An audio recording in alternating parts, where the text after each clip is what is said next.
Reaction को थोड़ा सा और आज जानते हैं कि रिएक्शन में होता क्या क्या है। रिएक्शन में हम क्या सीखे, रिएक्टेंट से क्या बनता है, प्रोडक्ट। ठीक है, अच्छा रिएक्टेंट को अगर और हम लोग जो सबसे पहले करते थे डेफिनेशन में, वो क्या बोलते थे कि देखो कि दो या दो से अधिक मॉलिक्यूल जब आपस में रिएक्ट करेंगे, है ऐसा कोई नेसेसरी नहीं है कभी एक ही मॉलिक्यूल आपस में रिएक्शन कर जाता है, लेकिन उसके लिए हमें जरूरी पड़ता है कुछ कैटलिस्ट का, है ना। आप कैटलिस्ट क्या होता है सीखेंगे कुछ दिन में, है ना, है ना। इसको आने दो थोड़ा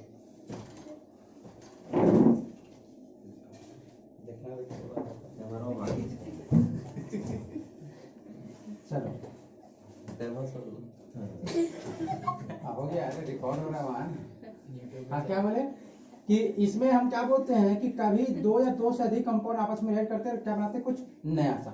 मतलब जनरली जो आप देखेंगे, है ना, जनरली आप क्या देखेंगे, है ना, कि आपका रिएक्शन किसी दो के बीच में पक्का होना ही होना है ना। जो रिजेक्टेंट साइड होगा उसमें कितना साइड होगा, दो होगा ही होगा, क्योंकि रिएक्शन करना है कोई अकेले तो कुछ कर नहीं सकता। हाँ अकेले का भी कर सकता है वो, लेकिन इसको भी कुछ ना कुछ करने के लिए किसी छोटा सा चीज किसी ना किसी का तो जरूरी पड़ेगा ही पड़ेगा। अपने आप हो जाएगा ऐसा कुछ कभी नहीं हो सकता। अगर अपने आप हो जाता, जैसे ए अपने आप का भी टूट सकता है क्या, नहीं, इसमें कुछ ना कुछ तो हम यहाँ देंगे ही देंगे, या तो इसके साथ दे दे, या इसके सॉल्वेंट के जैसा, या तो कैटलिस्ट के जैसा कुछ ना कुछ हम लेंगे, कुछ ना कुछ कंपाउंड का नेसेसरी होगा, या कुछ ना कुछ अदर कैटलिस्ट का जरूरी होगा, जिसके कारण से इसका रिएक्शन होगा। मिनिमम हमको दो चीज का जरूरी पड़ेगा ही पड़ेगा किसी भी रिएक्शन के दौरान। तो उसी अनुसार से हम क्या किए कि रिएक्टेंट के साइड हमें दो तरह का स्पीसीज मिलेगा। समझ में आ रहा है? क्यों दो तरह का, क्योंकि रिएक्शन हमेशा होगा कि नहीं, दो के बीच में पक्का होना ही होना। तो रिएक्टेंट हमें दो तरह का दिख सकता है, मतलब ये दोनों, अच्छा रिएक्टेंट है मतलब 100% ये एरो के पीछे ही लिखाएंगे, है ना, या तो कभी कभी यहाँ लिखा सकते हैं जिसको कैटलिस्ट और सॉल्वेंट वगैरह बोला करते हैं। लेकिन अभी हम चलते हैं सिर्फ इधर ही कि हमारा जो एरो के पीछे रहेगा वो रिएक्टेंट होगा, और यहाँ पे अगर दो चीज है तो दो अलग अलग का चीज होगा, दो अलग अलग तरह का कंपाउंड्स होगा, है ना, दो अलग अलग तरह का स्पीसीज होगा, तो उसके अनुसार से दो अलग अलग नाम यूज किया जाता है। हालांकि कभी पूछता नहीं है कि कौन क्या है सो, लेकिन हम लोग जानेंगे थोड़ा सा तो अच्छा रहेगा। देखो एक को बोला जाता है सबस्ट्रेट और एक को क्या बोला जाता है रिएजेंट। ये दोनों नाम हैं जो स्पीसीज, टाइप ऑफ स्पीसीज के जो दोनों पाए जाएंगे रिएक्टेंट के साइड। जैसे अगर आपसे पूछा जाए कि एक रिएक्शन दे दें, है ना, कि A+B गिविंग C+D, तो बताइए कि सबस्ट्रेट और रिएजेंट होने का चांस किसको किसको बन रहा है, ए और बी को, क्योंकि C और D है किधर, प्रोडक्ट के साइड। और ये जो नाम है सबस्ट्रेट और रिएजेंट, ये उनको डिफाइन करता है वैसे स्पीसीज को जो होते हैं रिएक्टेंट के साइड। तो रिएक्टेंट के साइड, एरो के साइड ये ए और बी है ना, मतलब ए और बी में ही कोई सबस्ट्रेट होगा और कोई क्या होगा, रिएजेंट होगा। समझ में आ रहा है? अब रहा सवाल, हम किसको बोलेंगे सबस्ट्रेट और किसको बोलेंगे रिएजेंट, ऐसा होगा सवाल। देखो तो कभी एक रिएक्शन होता है तो उसमें क्या होता है कि जब दो चीज होती है, मान लो ए और बी, इनमें रिएक्शन हो रहा है, हालांकि इसका कोई प्रॉपर डेफिनेशन नहीं है कि किसको बोलेंगे, लेकिन इसको अलग अलग तरीके से अलग अलग डिफाइन किया जाता है। देखो कैसे कैसे सब, कि एक तो बहुत जनरल सा तरीका होता है कि मतलब कि मान लो ए और बी के बीच में रिएक्शन हो रहा है ना, तो ए और बी के बीच में अगर रिएक्शन होगा तो इनमें से क्या होगा कि कभी या तो ए अटैक कर देगा बी पे, या तो बी अटैक करेगा ए पे। समझ में आ रहा है क्या, या तो ए अटैक करेगा बी पे, या तो बी अटैक करेगा ए पे, मतलब दोनों में से कोई एक है जो किसी पे अटैक करेगा, है ना। तो अभी हम कंसीडर करने के लिए मान लेते हैं कि नहीं बी है, सो अटैक कर रहा है किस पे, ए पे। समझ में आ रहा है क्या, तो मतलब कि देखो ये दोनों है रिएक्टेंट, ए और बी दोनों क्या है रिएक्टेंट, लेकिन ए और बी में एक ऐसा है जो अटैक कर रहा है और एक ऐसा है जिसपे अटैक हो रहा है नहीं। ये दोनों किसके पार्ट हैं, रिएक्टेंट के, लेकिन दोनों सेम है क्या, नहीं। कोई ऐसा है जो अटैक कर रहा है और कोई ऐसा है जिसपे अटैक हो रहा है। तो जो अटैक करेगा, जो अटैक करेगा उसको बोलते हैं हम लोग रिएजेंट, है ना, और जिसपे अटैक होगा उसको क्या बोला जाता है सबस्ट्रेट। समझ में आएगा ना। देखो एक तो डेफिनेशन होगा ये वाला, हम क्या बताएंगे, इसका कोई प्रॉपर डेफिनेशन नहीं है लेकिन समझने के लिए पहला डेफिनेशन क्या होगा कि ए और बी में, अगर मतलब ए और बी हम अभी लिखे, जैसे मान लो दो कंपाउंड लिख दें है ना, ऐसे लिखा जाए CH3CH2Cl और प्लस में KOH ऐसे करके रिएक्शन है ना, यहाँ पता चला कि OH माइनस SO अटैक कर रहा है यहाँ पे। तो बताओ, अगर आपको इसमें से पहचानने बोलेगा कि which one is substrate and which one will be reagent, then what will be your answer? कौन होगा बताओ? ये होगा सबस्ट्रेट क्योंकि इस पे अटैक हो रहा है, और ये क्या होगा? रिएजेंट क्योंकि ये अटैक कर रहा है, ऐसे करके। तो फिर पूरा मॉलिक्यूल्स होगा वो, हाँ ये पूरा का पूरा कहलाएगा सबस्ट्रेट, और OH माइनस मिल किससे रहा है? KOH से, तो ये पूरा क्या कहलाएगा? रिएजेंट। फिर कभी कभी जैसे जैसे धीरे धीरे बढ़ा कहानी, तो क्या पाया गया कि नहीं, कभी कभी इधर वाला कंपाउंड भी अटैक कर जाता है, मतलब कभी कभी क्या होता है, सबस्ट्रेट वाला भी कहानी क्या करता है, कभी अटैक कर देता है। तो मतलब ये रिएजेंट और सबस्ट्रेट का ये प्रॉपर डेफिनेशन फिर नहीं माना जाना है कि देख रहे हैं कभी ये भी अटैक कर रहा है, कभी वो भी अटैक कर रहा है ना। जैसे फॉर एग्जांपल, जैसे बहुत जगह आप देखेंगे कि CH3 CH double bond CH2 और प्लस में HCl, यहाँ का रिएक्शन देखेंगे तो ये अटैक कर देता है इस पे, जबकि है रिएजेंट ये वाला, और ये क्या है? सबस्ट्रेट। लेकिन अटैक कौन कर दे रहा है? ये, मतलब कि अटैक ये ना कर रहा है, तो मेरे अनुसार से रिएजेंट इसको बोलना चाहिए था, अच्छा क्या बोलना चाहिए था? सबस्ट्रेट। लेकिन है एक्चुअल सबस्ट्रेट कौन? ये वाला, और ये क्या है? रिएजेंट। तो फिर मतलब कि ये जो डेफिनेशन है कहीं ना कहीं पूरे तरीके से सेटिस्फाई नहीं कर रहा है। ऐसा नहीं कि कहीं नहीं सेटिस्फाई करेगा, लेकिन कहीं कहीं ये वाला डेफिनेशन क्या जाता है, मतलब एक्सेप्शनल केस में पूछ सकता है तो फेल हो जाता है। तो फिर हम लोग क्या बोले कि काम कीजिए है ना, एक और डेफिनेशन सीधा सीधे बोल दीजिए कि रिएजेंट और सबस्ट्रेट में, अच्छा अगर तुमको बोला जाए इन दोनों में, अगर तुम्हें मोस्ट रिएक्टिव बोला जाए, मतलब ए और बी में ज्यादा रिएक्टिव कौन होना चाहिए बताओ? रिएजेंट, क्योंकि वो अटैक कर रहा है, मतलब कहीं कहीं उसका थोड़ा सा ज्यादा टेंडेंसी है। मतलब कि हम लोग बोलेंगे कि सबस्ट्रेट और रिएजेंट क्या है, ये दोनों पार्ट हैं रिएक्टेंट के। इसके पार्ट है रिएक्टेंट के, और दोनों रिएक्टेंट में से जो पार्ट ज्यादा रिएक्टिव होगा है ना, जो पार्ट क्या होगा? ज्यादा रिएक्टिव होगा, उसको हम बोलेंगे रिएजेंट, मतलब मोस्ट रिएक्टिव, मतलब मोस्ट नहीं बोल सकते, मतलब कि मोर रिएक्टिव। जो रिएजेंट होगा क्या होगा? मोर रिएक्टिव, जबकि सबस्ट्रेट क्या होगा? Less reactive. मतलब जो जो कंपाउंड है उसमें पता कीजिए कि ज्यादा रिएक्टिव कौन है, तो उसके अनुसार से हम बोलेंगे वो रिएजेंट है और वो क्या है? सबस्ट्रेट। समझ में आ रहा है?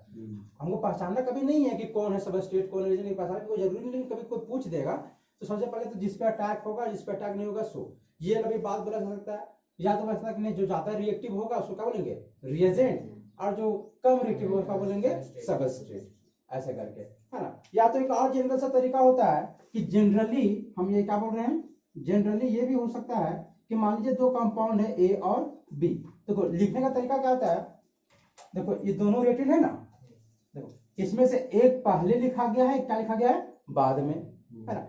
तो हम लोग जनरली कहीं बुक में देखोगे या कहीं पे देखोगे तो जो पहले लिखा रहता है वो होता है सबस्ट्रेट, और जो बाद में लिखा रहता है वो क्या रहता है? रिएजेंट।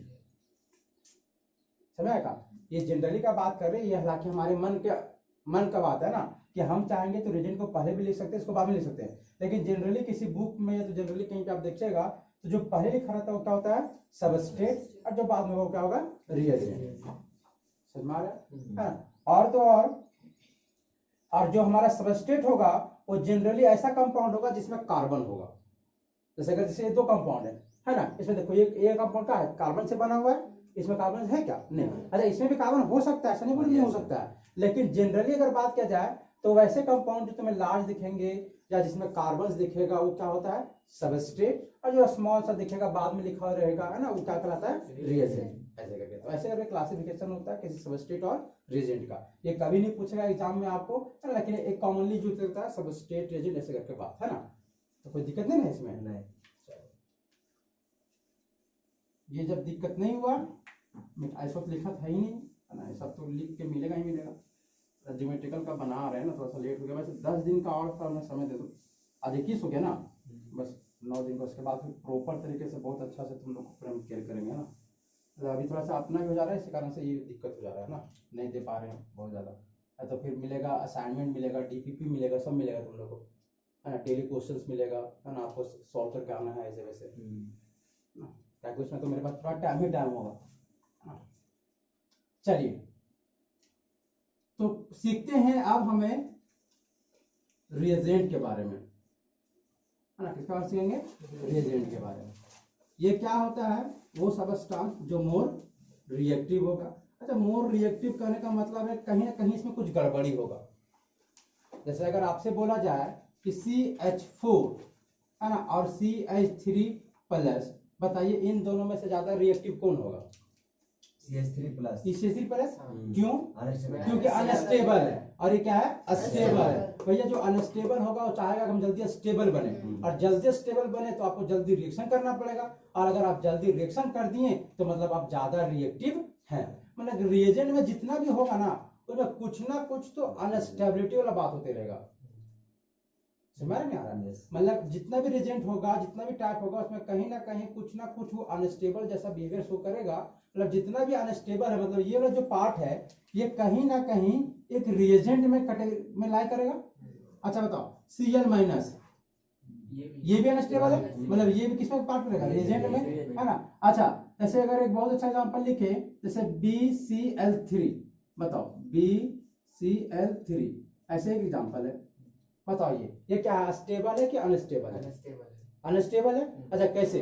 देखो चार्ज इसमें नहीं है, इसमें चार्ज तो नहीं है, लेकिन इस बोरोन को देखो 1 2 3 4 5 6, इसका 8 है क्या? नहीं ना है। मतलब ये भी थोड़ा कुछ ना कुछ गड़बड़ी है। अच्छा, ये इतना गड़बड़ नहीं है।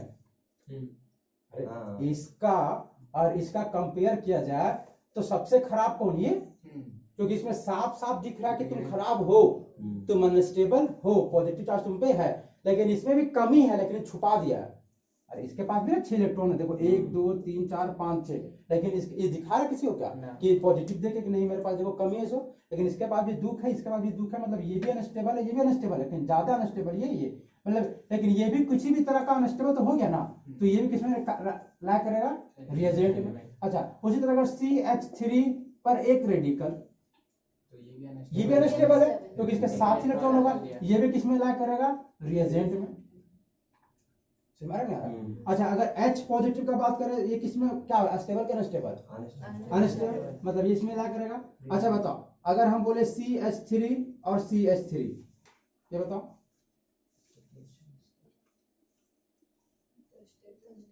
ये तो स्टेबल है, स्टेबल है ना। ऐसे नहीं सोच रहे कि सब अनस्टेबल दे रहे हैं तो ये भी अनस्टेबल ही होगा, नहीं, ये क्या है? अस्टेबल है। मतलब ये रिएजेंट में तो एकदम नहीं आएगा, सबस्ट्रेट की तरफ आएगा ही या तो प्रोडक्ट की तरफ आएगा ही। समझ रहा है क्या कि ये वाला पोर्शन CH3 का एग्जांपल कभी भी एक रिएजेंट में आ नहीं सकता। मतलब रिएजेंट में कभी भी तुम्हें एग्जांपल देना है तो तुम्हें कुछ भी देना है कि अनस्टेबल वाला चीज, जैसे ये मतलब ये भी नहीं। अरे ये रीजन का एग्जांपल हो सकता है क्या? नहीं ना, तो ये भी नहीं हो सकता। तो देखो रीजन का एग्जांपल हम कितना तरीका से लिखें कि देखो कोई है जैसे H पॉजिटिव, CH3 पॉजिटिव, है ना, इसी तरह से फिर क्या Cl पॉजिटिव, है ना, NO2 पॉजिटिव। देखो ये सब का सब रीजन में जाएगा क्योंकि सबका सब अनस्टेबल है, सबका सब रिएक्टिव होगा, है ना। तो उसके बाद फिर Cl-, OH-, है ना, फिर SH-, ऐसे कुछ भी रहेगा, ये भी किसमें जाएगा? रीजन में जाएगा, है ना। उसके बाद फिर CH3 रेडिकल, H रेडिकल रहे, Cl रेडिकल रहे, ये सब किसमें जाएगा? रिएजेंट में जाएगा। अच्छा, इसके अलावा तुम और कुछ लिख सकते हो क्या? है ना, जैसे एक लिख सकते हैं क्या, BCl3, फिर BF3, फिर AlCl3, फिर ZnCl2। देखो ये सब किसमें जाएंगे? अनस्टेबल में जाएंगे। अच्छा चेक करो ना, देखो AlCl है ना, बताओ क्या स्टेबल है क्या? नहीं। अरे इसको 1 2 3 4 5, हाँ FeCl3 भी बिल्कुल, FeCl3, अरे मतलब 3 वो जितना भी है ना, जिसमें 3 बॉन्ड बना है ना, वो सब भी किसमें जाएगा? अनस्टेबल में जाएगा। देखो मतलब तुम्हें इतना ही कैटेगरी का तुम्हें मिलने वाला है रिएजेंट, और इसके अलावा मिलता है ना, जैसे कि देखो। अच्छा इसमें बताओ, अगर हम तुमसे कंपेरिजन करने बोले कि CH4 और NH3 पर रेडी ऐसे है ना, कौन ज्यादा स्टेबल होगा? बताओ। CH4 ज्यादा स्टेबल होगा। क्यों? क्योंकि उसके पास देखो इसमें कार्बन है, 4 हाइड्रोजन है ना, एकदम चारों एकदम 8 एकदम पूरा प्रॉपर तरीके से अरेंज है। लेकिन नाइट्रोजन में 1 2 3 और 2 बच गया। देखो इस तो चाहता है कि हम बॉन्ड बनाए, अच्छे तरीके से बॉन्ड बना। बताओ अगर इनमें से सबसे अच्छा बॉन्ड कौन बनाया? CH4। मतलब ये भी थोड़ा सा इससे कम ही है, मतलब रिएजेंट में आपको NH3 वाला भी एग्जांपल में आ सकता है, मतलब कि जिसके पास लोन पेयर रहता है। अरे ये बचाना नहीं अपना लोन पेयर, मतलब ये सब के सब एग्जांपल आएंगे किसमें, रिएजेंट में। पहुंच नहीं कर रहा है ना। अच्छा हम वो एग्जांपल उतना इसी कारण से लिखे ताकि आपको दिख रहा होगा कि रिएजेंट बहुत टाइप का होने वाला है। नहीं देखो ये भी रिएजेंट है, ये भी रिएजेंट है, ये भी रिएजेंट है, ये भी रिएजेंट है, ये सब भी रिएजेंट है। देखो और अच्छा ये दोनों क्या सेम चीज है क्या? अरे नहीं ना सेम चीज है, इसमें पॉजिटिव है इसमें क्या है नेगेटिव है, मतलब ये कुछ अलग तरह का रिएजेंट, ये कुछ अलग तरह का रिएजेंट। अच्छा इसमें क्या रेडिकल है, मतलब ये भी कुछ अलग तरह का रिएजेंट। मतलब यहाँ पे हम कहीं ना कहीं टैप लिख दिए हैं रिएजेंट का कि तुम्हें कितने तरह का रिएजेंट दिख सकता है। बस सीख रहा है ना, समझ रहा है ना, ऐसे करके। तो हमें वही करना है ना, टैप्स ऑफ रिएजेंट। हम लोग को इतना ही पढ़ना है यार। हाँ इतना ही पढ़ना है, अरे इतना ही पढ़ना, फिर एक तो एमबीओ फाइल होता है ऐसे करके, इतना भी तुम्हारा समझ सल्फोनेशन वाला सर, है सल्फोनेशन। हाँ सल्फोनेशन वाला भी आएगा तो उसी का कैटेगरी आ जाएगा। अरे उसमें SO3 का एग्जांपल आएगा, है ना, तो ये उसी में आ जाएगा जब हम लोग BF3 में चल रहे थे, BSCL3 में कर रहे थे, वो एग्जांपल है ना। सल्फोनेशन को समझेंगे थोड़ा सा और डिटेल में जाएंगे जब ना बॉन्ड का नेचर सीखेंगे, तब कि आखिर बॉन्ड काहे मतलब कि कैसे बनता है, क्यों किस में खराब बनता है, किस में अच्छा सो, है ना। चलो अभी सो उठता है सर। तो रिएक्शन, अच्छा रिएक्शन में हम लोग क्या पढ़ रहे थे, रिएजेंट पढ़ रहे थे, है ना, क्या पढ़ रहे थे, रिएजेंट। देखो तो मेनली जो रिएजेंट होता है वो 3 टाइप का होता है। एक और होता है ना, जिसको एमबीओ फाइल बोलते हैं, लेकिन इसको अभी नहीं पढ़ाएंगे, कुछ दिन के बाद पढ़ाएंगे एमबीओ फाइल क्या होता है ना। 3 टाइप का रिएजेंट होता है जो कि बहुत आसान है, और ये समझो है ना, दुनिया का कोई भी रिएक्शन उठा लो, है ना, दुनिया का कोई भी रिएक्शन उठा लो, अगर उस रिएक्शन में तुम ये तीनों को पहचान लिए, है ना, तो तुम्हारा रिएक्शन बन जाएगा, है ना। अगर इन तीनों को तुम क्या कर दिए, पहचान लिए, है ना, ये तीनों होगा, मैंने तीनों नहीं 2 होगा किसी में, अरे ये तो ये हटा दो, मतलब 2 ही का बात करें तो ये हर एक रिएक्शन में ये दोनों होता ही होता है। और तीसरा का स्पेशल टाइप का बनता है जिसका स्पेशल केस चलता है ना। मतलब हम क्या बताएं कि अगर आप इन रिएक्शन में अगर इसको ढूंढ लिए किसी भी तरह से, है ना, तो समझिए आपका रिएक्शन आधा बन गया, है ना। तो क्या क्या होता है, तीनों टाइप का नाम लिखते हैं, जिसमें से एक को बोला जाता है इलेक्ट्रोफाइल, है ना, एक को बोला जाता है फिर न्यूक्लियोफाइल, है ना, और एक होता है क्या, फ्री रेडिकल, है ना। एक तो एमबीओ फाइल बोलता है, लेकिन उसको भी नहीं पढ़ाएंगे, वो कुछ नहीं है, मतलब ये जस्ट कॉम्बिनेशन है। ये क्या है, इन दोनों का क्या है, कॉम्बिनेशन, है ना। तो इसको बाद में पढ़ा जाएगा जब आपको पढ़ा देंगे कुछ चीज तब, है ना। हालांकि आएगा कब, इनऑर्गेनिक में इसके बारे में आप सीखेंगे, एम्बिएंट लिगेंड ऐसे करके, है ना, उसमें।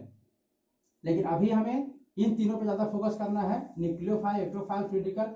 और हम सही बताएं तो यही तीनों से पूरा तुम्हारा 12th का ऑर्गेनिक खत्म हो जाएगा, है ना। मैक्सिमम टाइम ये दोनों, मैक्सिमम क्या है, और बस 1-2 रिएक्शन में ये वाला, कहाँ पे, एक जहां पे हम लोग करेंगे पहला चैप्टर में अल्काइलेशन और एंटी मार्कोनिक को जब करेंगे ना, उस समय खाली इसका यूज होता है, बस 2 जगह, बाकी कभी भी इसका यूज होने वाला नहीं है ये इसका। बाकी इलेक्ट्रोफाइल और न्यूक्लियोफाइल का खूब होगा यूज, बहुत ही ज्यादा यूज होगा, है ना। तो चलो बारी बारी से समझते हैं हम इलेक्ट्रोफाइल को, न्यूक्लियोफाइल को और किसको, फ्री रेडिकल को, है ना। इसके बाद इसको सीखेंगे, है ना। बहुत ही आसान है ये, बहुत ही क्या है, आसान है। सबसे पहले तो स्टार्ट करते हैं इलेक्ट्रोफाइल से, है ना। इसमें लेकिन थोड़ा सा एक्सेप्शनल होगा, कुछ एक्सेप्शनल तो नहीं होगा, उसका भी कंसेप्ट हम तुम्हें सिखाएंगे, है ना। और उसको बहुत आराम से मतलब ध्यान देके सीखना, ध्यान देके का मतलब छुपा के रखना, उसको किसी को बताना मत, है ना, कि ये वाला नहीं होता है, क्योंकि उसको बता दोगे फिर उसको क्या फायदा होगा फिर तुमको पढ़ने से, है ना। क्योंकि वो बंद कर लेंगे का, हाँ वीडियो नहीं, वहाँ कट कर देंगे इसको, है ना, कट नहीं कर देंगे, मतलब जो देखेगा ठीक है। मतलब हम बता रहे इसको, देखो सबसे पहले इसका हम लोग डेफिनेशन करते हैं, या तो इसको समझते क्या है। आपको दिख रहा होगा इसमें इलेक्ट्रोफाइल से कुछ भी आपके मन में आ रहा होगा तो कहीं ना कहीं इलेक्ट्रॉन का तो वर्ड वाला कहानी जरूर आ रहा होगा, नहीं कि इलेक्ट्रोफाइल है, मतलब कहीं ना कहीं इलेक्ट्रॉन का बात होगा ही होगा। और अगर सही बताए सच में इसमें इलेक्ट्रॉन का बात है, क्योंकि इलेक्ट्रोफाइल जो बना है अगर उसको तोड़ के लिखोगे तो इलेक्ट्रो प्लस फाइल, है ना। ऐसे बोल रहे ये तो कोई भी कर सकता है, उसे अगर हम रामेश को भी तो कर सकते हैं कि राम जोड़ इस ऐसे करके, है ना, लेकिन नहीं ये नहीं कर सकते हम लोग, किसी को तोड़ने का मतलब हुआ कि आप जो दो वर्ड तोड़े हैं उन दोनों का सेपरेट मीनिंग होना चाहिए।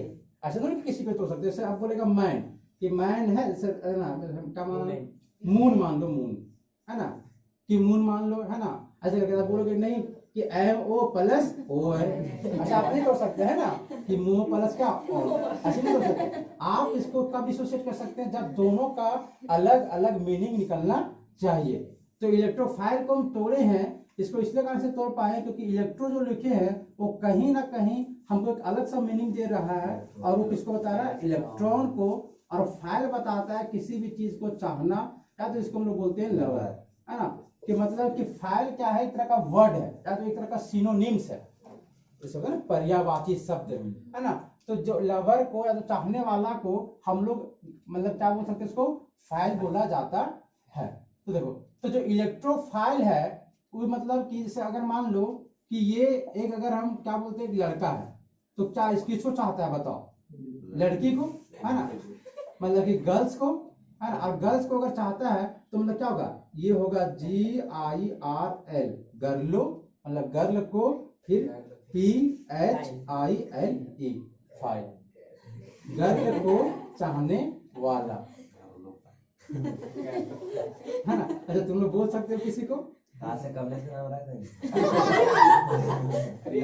किसी चलो बात समझ आएगा, है ना, मतलब कि हम किसी को भी रख सकते हैं। जैसे अच्छा आप मान लो एक छोटा सा बच्चा है, अच्छा छोटा सा नहीं, जैसे हम क्या बोल सकते हैं, जैसे कोई मरीज होता है उसको क्या चाहिए, मेडिसिन को चाहिए, है ना, तो क्या उसको बोलते हैं, मेडिसिनोफाइल, मतलब कि जिसको चाहने वाला उसके अनुसार से, है ना। जरा देखो, मतलब कि अगर कोई स्पीसीज है, अगर कोई स्पीसीज है, कोई भी कंपाउंड है, केमिकल कंपाउंड, और ये चाहता है इलेक्ट्रॉन को, क्या चाहता है, इलेक्ट्रॉन को, है ना, इलेक्ट्रॉन को ये चाहता है, उसको वो लव करता है, तो मतलब यह जो होगा वो होगा इलेक्ट्रॉन को चाहने वाला, इलेक्ट्रॉन को चाहने वाला, इलेक्ट्रॉन को चाहने वाला, ये होगा इलेक्ट्रोफाइल। अच्छा बताओ, सिर्फ चाहने से नहीं बात चलेगा, है ना, सिर्फ चाहने से बात नहीं चलेगा, आप उसको चाह रहे हैं तो आपके अंदर ये कैपेसिटी भी होना चाहिए कि आप है सो उसको अपने में समा ले सके। समझ आया? ये थोड़ा देखो एडवांस से बता दिए, सिर्फ चाहने से आपको बात नहीं बनेगा, आपके अंदर एक कैपेसिटी भी होना चाहिए कि अगर आप जैसे किसी को चाह रहे हैं, अगर वो बोल दे कि चलो ठीक है हम अपना इलेक्ट्रॉन तुमको दे रहे हैं, तो इलेक्ट्रॉन अगर तुमको वो दे दिया तो आपके अंदर एक कैपेसिटी होना चाहिए कि आप उसको एक्सेप्ट भी कर ले। नहीं समझ में नहीं आया, है ना, मतलब कि जब अगर आपके पास इतना कहानी है तभी आप बोला कि आपको कहा जा सकता है एक तरह का इलेक्ट्रोफाइल। तो ऐसे चाहने तक को भी चाह सकता है कि हमको चाहिए इलेक्ट्रॉन, हमको चाहिए, तो अगर तुमको चाहिए तो लो, तुमको रख देते हैं, लो। जैसे हम लोग क्या बोलते हैं कि हमको खूब गन चाहिए, बंदूक चाहिए, साथ है ना सबको, अच्छा तुम्हारे सामने अभी गन दे दे तो तुम रोक लोगे का, नहीं रख पाओगे। तो इस मतलब कि तुम एक तरह का सच में गनोफाइल नहीं हो, समझ में आ रहा है क्या, है ना, मतलब चाहने का आदमी कुछ भी चाहता है, नहीं चाहता कि हम दुनिया का सबसे अमीर आदमी बन जाए, लेकिन तुम्हारे पास सबसे ज्यादा पैसा दे दिया तो तुम परेशान हो जाओगे, तुम बोलोगे फिर कि हमको पैसा इतना नहीं चाहिए, तो मतलब कि तुम सच में उस मतलब लायक नहीं हो, है ना, मतलब उस चीज के मतलब तुमको वो बोला नहीं जा सकता, समझ रहे हैं। आप चाहिए, चाहना तो आपको है ही, साथ ही साथ अगर आपको मिले तो आपके अंदर एक कैपेसिटी होना चाहिए कि आप उसको लेके रख सके, उसको एक्सेप्ट कर सके। जैसे अगर बहुत अच्छा एग्जांपल होता है, जैसे देखो Na, अच्छा अभी छोड़ दो उसको, थोड़ा सा समझाते हैं, उसके बाद फिर एग्जांपल में आएंगे। क्यों हम ये बात बोल रहे हैं ना, ये वाला बात स्पेशली तुम्हें नोटिस करवा के या फोर्स देके, क्योंकि इसका एग्जांपल आता है जेई में 2-3 बार क्वेश्चन आ चुका है, ऐसे कारण से। चलिए तो अब थोड़ा सा आज में जाते हैं। अच्छा बताओ, अगर मान लो हम बोले ए, ये एक कंपाउंड है, कोई भी स्पीशीज हो सकता है, और ये चाहता है इलेक्ट्रॉन को, बिल्कुल सही है ना, इलेक्ट्रॉन को चाहने लगा, मतलब इसका हो गया कि मतलब हाँ ये इलेक्ट्रोफाइल हो सकता है, और अगर ये सच में एक्सेप्ट कर सकता है, मतलब ये क्या कर सकता है, इलेक्ट्रॉन को ले सकता है, मतलब ये एक क्या कहलाएगा, एक तरह का इलेक्ट्रोफाइल कहलाएगा, नहीं कहलाएगा, कि इलेक्ट्रॉन को चाहने वाला है। अच्छा बताओ, अगर ए है वो इलेक्ट्रॉन को चाह रहा है, इलेक्ट्रॉन को अपने में एक्सेप्ट कर सकता है, किसी से इलेक्ट्रॉन वो ले सकता है, मतलब कहीं ना कहीं ये अपने आप को रिप्रेजेंट कर रहा है। अरे नहीं, जैसे आप कहीं भी गए और बोल रहे हो पैसा दो पैसा दो पैसा दो पैसा दो, तो आप खुद को नहीं रिप्रेजेंट कर रहे हैं कि हम क्या करना चाह रहे हैं, सो हम कौन है, सो समझ रहे हैं? जैसे कि आप कहीं पे गए, खूब पैसा बांट रहे हैं, है ना, आप क्या कर रहे, खूब पैसा बांट रहे हैं, मतलब आप कुछ रिप्रेजेंट कर रहे हैं कि आप बहुत अमीर हैं। किसके मामला में?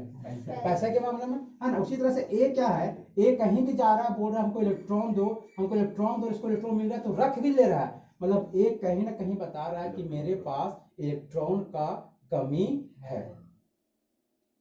जैसे मान रहे हैं, है ना, मतलब कि ए है वो इलेक्ट्रॉन को ले रहा है, इलेक्ट्रॉन क्या कर रहा है, ले रहा है, इलेक्ट्रॉन को चाह रहा है, मतलब कहीं ना कहीं जो ए है वो इलेक्ट्रॉन का पुअर है, मतलब गरीब है इलेक्ट्रॉन का, या तो उसके पास इलेक्ट्रॉन डेफिशिएंट है, डेफिशिएंट मतलब कमी, है ना। मतलब कि वैसा कोई भी स्पीसीज इलेक्ट्रॉन को अगर वो चाहता है, कोई भी स्पीसीज जो इलेक्ट्रॉन को चाहता है, तो 100% इलेक्ट्रॉन का पुअर होगा या तो इलेक्ट्रॉन का डेफिशिएंट होगा।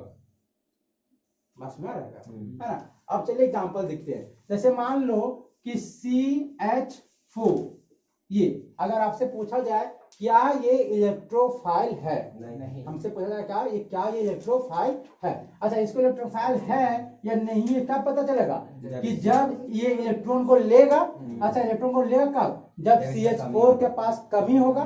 तो जरा देखते हैं CH H H और H ऐसे करके, देखो 1 2 3 4 5 6 7, इसका पास 8 इलेक्ट्रॉन है क्या, है ना 8 इलेक्ट्रॉन, तो कमी है क्या, नहीं। अगर कमी नहीं है तो इलेक्ट्रॉन को चाहेगा नहीं, इलेक्ट्रॉन को चाहा नहीं, मतलब किसी तरह का इलेक्ट्रोफाइल है क्या, नहीं, है ना। अच्छा H पर पॉजिटिव, ये है अच्छा H पॉजिटिव क्या होता है कि 1s1 होता है H का पॉजिटिव, मतलब ये भी क्या हो गया, निकल गया, तो क्या बचा एकदम 0 इलेक्ट्रॉन, मतलब इसके पास एक भी इलेक्ट्रॉन है क्या, नहीं। अगर इलेक्ट्रॉन नहीं है, मतलब ये चाहे किसी से इलेक्ट्रॉन ले, नहीं जाएगा, है ना। और अगर इलेक्ट्रॉन लेगा, मतलब ये है इलेक्ट्रॉन को एक्सेप्टर करने वाला, मतलब इलेक्ट्रॉन को लेने वाला, तो मतलब H+, हाँ एक तरह का इलेक्ट्रोफाइल है। बात समझ आ रहा है? सर यहाँ पर हाइड्रोजन में एक ही इलेक्ट्रॉन होता है, वो भी इलेक्ट्रॉन निकल जाएगा, हाँ, तो उसमें सर इलेक्ट्रॉन मतलब हाइड्रोजन शो करेगा कि हम हाइड्रोजन जैसा नहीं वो हाइड्रोजन नहीं H+ शो करेगा, H+ तो उसका हाइड्रोजन जैसा मतलब बिहेवियर शो करेगा, नहीं वो हाइड्रोजन कैसे करेगा, हाइड्रोजन है ही नहीं, वो H+ बन गया ना, हाइड्रोजन जैसा कैसे भी शो करेगा, वो H+ जैसा बिहेवियर शो करेगा, H+ आयन, हाँ वो H+ आयन बन जाएगा, वो हाइड्रोजन नहीं रहेगा उसका। हाँ जब उसको इलेक्ट्रॉन दे दो तब फिर बन जाएगा वो हाइड्रोजन, फिर हाइड्रोजन सब दिखाने लगेगा वो अपना, समझ है ना, ऐसा करके। तो चलो, तो हमें क्या करना है, पहचानना है कि आखिर आप देखिए, पता कीजिए कि इलेक्ट्रोफाइल कौन कौन है। सो अच्छा बताओ, अगर हमें जब ये CH3 पॉजिटिव, बताओ ये इलेक्ट्रोफाइल है, हाँ कैसे, देखो CH H और H 1 2 3 4 5 6, इसमें पॉजिटिव है, मतलब इससे कमी है, तो देखो इसमें कितने इलेक्ट्रॉन है बताओ, 6 इलेक्ट्रॉन, 6 इलेक्ट्रॉन है, तो कमी है कि देखिए क्या है, ज्यादा है, कमी है ना, इसको 8 जैसा, मतलब ये भी इसको इलेक्ट्रॉन मिलेगा तो ये एक्सेप्ट कर लेगा, मतलब यहाँ ये भी एक तरह का इलेक्ट्रोफाइल है। बस समझ आ रहा है क्या, है ना, ऐसे करके, मतलब हम क्या देख रहे हैं। अच्छा और अगर एग्जांपल करें, जैसे बोले हम NO2 पॉजिटिव, ऐसे दिया जाए क्या, NO2 पॉजिटिव, तो उसको बना के दिखाते हैं, पहले N+O, फिर O पर माइनस, है ना, अच्छा नहीं O +O और इसमें क्या पॉजिटिव, है ना, N